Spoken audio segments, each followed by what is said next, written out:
Today I'm talking about how to get crystal clear on your messaging because that is the first step. You have to figure out what you're going to say before you go say it. This is where your typical business coach will talk about identifying your ideal client. Sometimes they'll call it an ideal client avatar, dream client, customer persona, whatever it is. I usually just say ideal client. I've gone through a lot of trainings. I've been a business coach for 5 years and I'm always learning. I'm always going through some sort of training. And I do that so that you don't have to. I have the opportunity to pick and choose all the best training concepts and tell them to you. Here's what I'm not going to do. I'm not going to ask you to write down which magazines your ideal clients go through, what their eye color is, what their spouse's occupation is, unless it's applicable. But a lot of these exercises that other coaches have you go through are not relevant. What I want is I want you to get down to what really makes your ideal client tick. The great news is that most coaches are a product of their product. You probably experienced results by going through coaching that led you to want to become a coach. You've gone through that transformation. You know what it's like before and after. Now I want you to be able to put that into words, which is not always that easy, but that's why we're going through this here and now. Find a way to share how great coaching is, and specifically how great your coaching is to other people. So, the meat of this module is that there's just these two tips to keep in mind when figuring out your messaging, and then an exercise to go through. Number one, be able to explain your ideal client's pain points and hopes and dreams as good or better than they can. Because at the end of the day, you are selling a result. In order to sell the result, you have to acknowledge what's not working today for them. People aren't buying 12 coaching sessions, they're buying the result. In fact, 12 coaching sessions sounds like work. If you could deliver the result in one session, well, that would be even better. In this challenge of communicating pain points and then hopes and dreams, that is the reason why many coaches say that you have to niche down. It's so that you can more accurately and precisely state your potential clients' pain points and what they truly want to achieve. The wording for more niched coaching is more specific, and it ends up being easier to write, especially if you're someone newer to the business of coaching. On the other hand, the benefits that come from general life coaching, it can be harder to describe. Again, that's why we're going through this exercise so that you have these ideas in your mind, ideally written down by the end of this exercise, and they're ready to go. If you're trying to describe general life coaching, the temptation is to be too general in your language, which comes off as wishy washy and unclear. The challenge is the same if you're more niche down or more general, and neither one is better than another. I do not say you should niche down if you do not have a reason to. You just need to figure out how to communicate the pain points and then the desired outcomes of your potential clients. Here's an example. I was giving a consultation one time. I was going through past examples of how I can help my clients. And this person in front of me, I saw her eyes go wide with a big smile on her face, and she just leaned forward. I remember exactly what I said. I walked her through the process of how I helped a client create a group coaching program. And this client had people pay her to make it. That really was an amazing story. If you haven't heard it, I'll tell you more about it later. But the point is that when I described the outcome for this other client, and I knew it was exactly what this person in front of me wanted, she was hooked. She would have bought whatever I was selling. She knew that I got her. I'm reminded of a section of Stephen Covey's Seven Habits of Highly Effective People that looks at the power of understanding the other person's perspective. The example he gives is two different presentations from two competing companies to sell their ideas.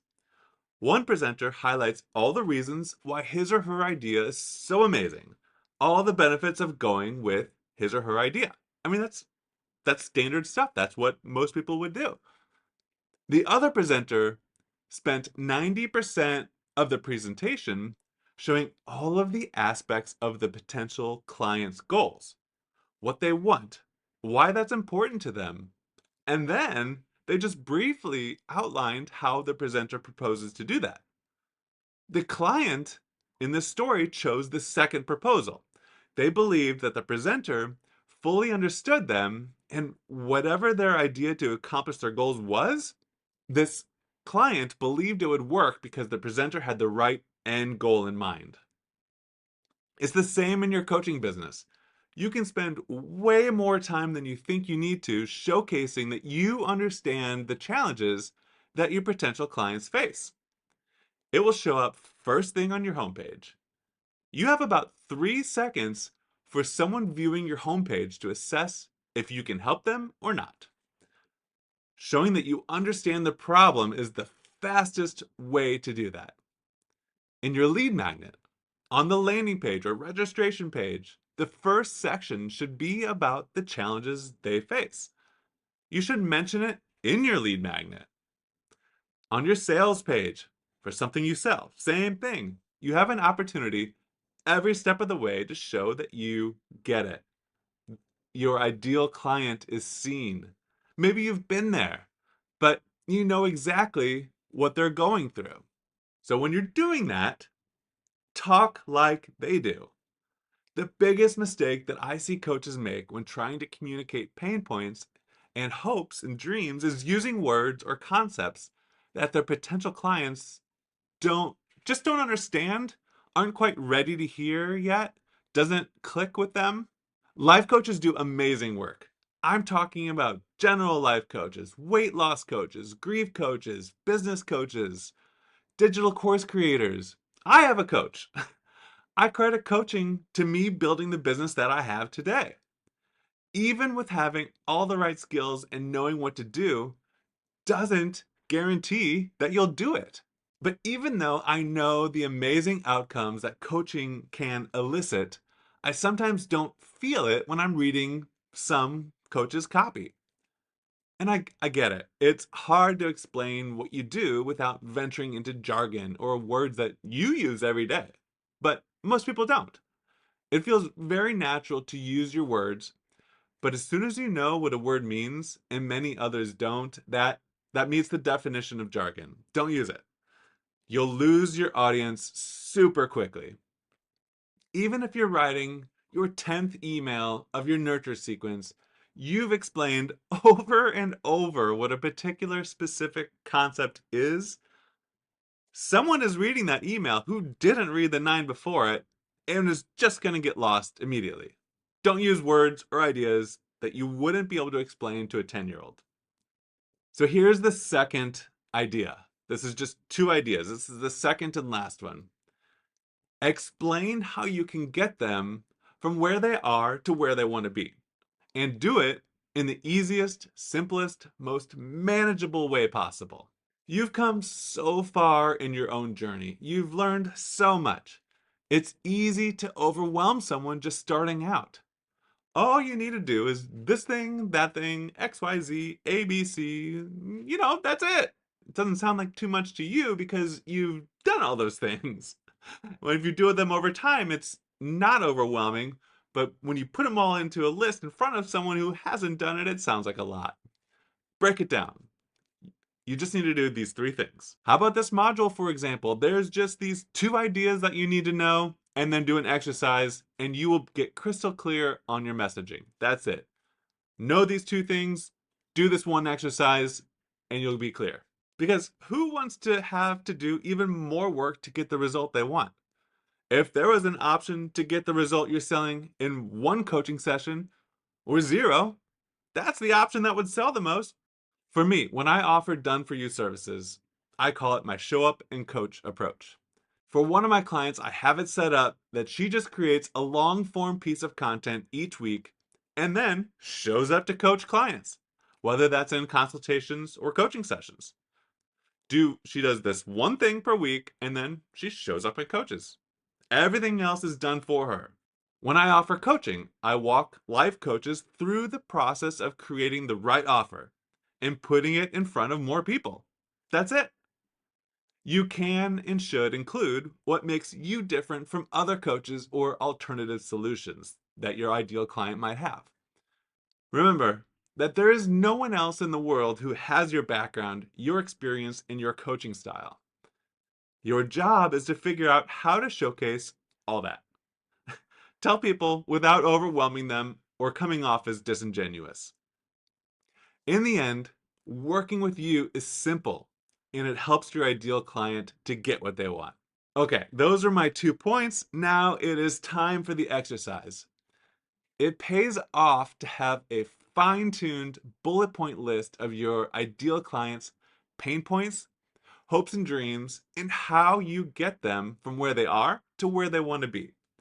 You'll end up writing and rewriting these so many times, whether it's in emails, social posts, notes for creating videos, masterclasses, sales pages, consultations, coaching, and on, everything that you do. It's almost like you're programming yourself to have these bullet points available to insert into everything that you do. What are you going to do with these bullet points? You will have them at the ready to be able to add them into everything you do. Everything you write, everything you say will have a touch of this information. Of course, this perfectly sets you up for using these exact bullet points to train your large language model to write parts of all of your content for you. And just as a sidebar, no matter how well you program your ChatGPT or Gemini or whatever other AI text generative tool, you still need to make sure that it has your personality built into it. AKA, you have to add your own style and touch to it. You're probably going to have to do some of the writing. Never start from a blank screen. That is a rule of thumb now, and always write some of it yourself. So here are the exercises to do right now.